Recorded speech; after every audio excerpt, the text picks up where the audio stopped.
ഗ്യാസിൻ്റെ പ്രശ്നം, വയറ്റിക്കാളിച്ച, അതുപോലെ തന്നെ ദഹന പ്രശ്നം, മലബന്ധം പോലുള്ള പല അസുഖങ്ങളും ഇന്ന് നിരവധി ആളുകളിൽ കണ്ടുവരുന്നുണ്ട്. ഇതിൻ്റെ ഒരു തരം കാരണം അമിതമായിട്ടുള്ള വെള്ളം കുടിയും അതുപോലെ തന്നെ കാണേണ്ട ഒരു കാര്യമാണ് ഭക്ഷണത്തിൻ്റെ ഇടയിലുള്ള വെള്ളം കുടി.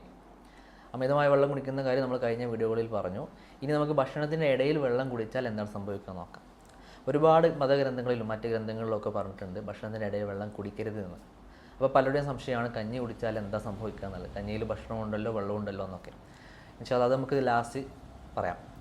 ഇപ്പോൾ ഭക്ഷണത്തിൻ്റെ ഇടയിൽ വെള്ളം കുടിച്ചു കഴിഞ്ഞാൽ നമുക്ക് മെയിനായിട്ട് നമ്മുടെ ദഹനത്തിൻ്റെ ആദ്യ പങ്ക് വഹിക്കുന്നത് ഉമിനീരാണ്. അപ്പോൾ ഉമിനീരിനെ അത് ഡയലൂട്ട് ചെയ്യുകയും മാത്രമല്ല ദഹനരസങ്ങളായ HCl പോലുള്ള ദഹനരസങ്ങളെ അത് വളരെയധികം മാരകമായി ബാധിക്കുകയും നമ്മുടെ ദഹനത്തിൽ പ്രശ്നങ്ങൾ ഉണ്ടാക്കുകയും ചെയ്യും. മാത്രമല്ല നെഞ്ചരിച്ചിൽ, പല സന്ധിവേദന മുതലായ അനുഭവങ്ങളും ഇങ്ങനെ വെള്ളം കുടിക്കുന്നവർക്ക് ഉണ്ടാവും. നമ്മൾ മെയിനായിട്ട് ശ്രദ്ധിക്കേണ്ടത് ദഹനമാണ്. ദഹനം പ്രോപ്പർ അല്ലാത്ത ഒരു വ്യക്തിയെ സംബന്ധിച്ചിടത്തോളം അദ്ദേഹത്തിന് പല രീതിയിലുള്ള അസുഖങ്ങൾ കാണും.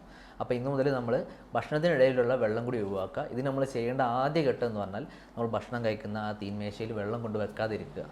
ഇനി അഥവാ അത്യാവശ്യമാണ് വെള്ളം കുടിക്കണം എന്നുള്ളത് ശീലിച്ച് വന്ന ശീലം മാറ്റാൻ ബുദ്ധിമുട്ടുണ്ടെന്നുണ്ടെങ്കിൽ ആദ്യത്തിലൊക്കെ കഞ്ഞിവെള്ളം പോലുള്ള വെള്ളം ഉപയോഗിക്കുക.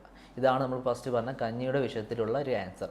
കഞ്ഞി രണ്ടും അതിലുള്ള വെള്ളവും അതുപോലെ തന്നെ ആ അരിയും രണ്ടും ഭക്ഷണം തന്നെയാണ്. നമ്മൾ കുടിവെള്ളത്തിൽ ഒരു നാരങ്ങ നീര് ഉറ്റിച്ച് അത് ഇളക്കിയ ശേഷം അത് കുടിക്കുമ്പോൾ അത് ശരീരം ഭക്ഷണം ദഹിപ്പിക്കുന്ന രൂപത്തിലാണ് ദഹിപ്പിക്കുക. നേരെ മറിച്ച് വെള്ളം ദഹിപ്പിക്കുന്ന രൂപത്തിൽ. ഒരിക്കലും ദാഹശമനിയായിട്ട് കഞ്ഞിവെള്ളമോ അല്ലെങ്കിൽ കലക്കിയ വെള്ളമോ ലൈമോ മറ്റു ജ്യൂസസോ കുടിക്കാതിരിക്കുക.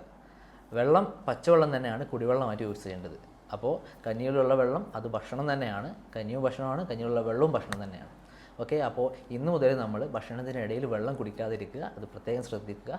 നന്നായി ചവച്ചരച്ച് സമയമെടുത്ത് ആസ്വദിച്ച് ഭക്ഷണം കഴിക്കുക. Okay, thank you all.